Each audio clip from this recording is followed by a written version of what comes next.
ম্যাচের আগের দিন দুবাইয়ের একটা রেস্টুরেন্টে খাওয়া দাওয়া করেছিলেন, ডিনার করেছিলেন তামিম ইকবালের সাথে বাংলাদেশ দলের অনেক সদস্য, নাজমুল হোসেন শান্ত, মুশফিকুর রহিম, মেহেদী হাসান মিরাজ, তাসকিন আহমেদ, মাহমুদুল্লাহ রিয়াদরা।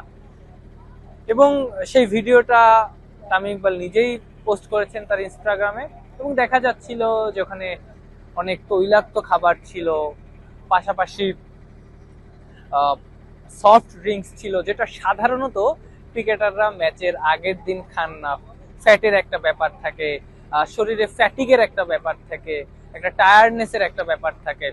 সো অনেক কারণেই স্পোর্টসম্যানদের এই ব্যাপারটায় বিধিনিষেধ থাকে। জানা নাই যে ওই বিধিনিষেধ বাংলাদেশ দলের ক্রিকেটারদের ছিল কিনা, তবুও তারা সেটা করেছেন, তারা ডিনার করেছেন, বেশ ভালো একটা সময় তারা কাটিয়েছেন। কিন্তু তাদের শরীরের জন্য সেই সময়টুকু, সেই ডিনারটা কতখানি অ্যাপ্রোপ্রিয়েট ছিল সেটা নিয়ে একটা প্রশ্ন থেকেই যায়।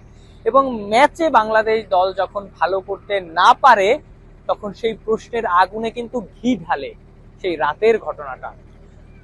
2022 টি-20 ওয়ার্ল্ড কাপে এমন হয়েছিল, একটা ব্রেকে সাকিব আল হাসান, তাসকিন আহমেদরা একটা দাওয়াতে গিয়েছিলেন, একটা প্রোগ্রামে গিয়েছিলেন। কি সেই প্রোগ্রাম?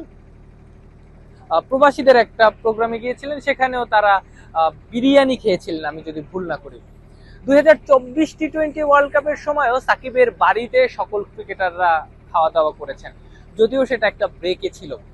এই যে ম্যাচের আগে, টুর্নামেন্ট চলাকালীন একটু অলস সময় কাটানো, একটু বাইরের এ ধরনের খাওয়া দাওয়া করা, বিশেষ করে ম্যাচের আগে এরকম তৈলাক্ত খাবার দাবার খাওয়া, এগুলো কি বাংলাদেশ দলের জন্য ভালো ফল বয়ে আনছে? 2022, 24, 25, 25 তো মাত্র শুরু হলো, আগের দুইটা টুর্নামেন্টে কি বাংলাদেশ ভালো করতে পেরেছিল? বা এই টুর্নামেন্টে এখন পর্যন্ত প্রথম ম্যাচটা যেভাবে বাংলাদেশ দল হেরেছে, পাশাপাশি টিমের মধ্যে বন্ডিংটাও কি নড়বড়ে করে দেয় না?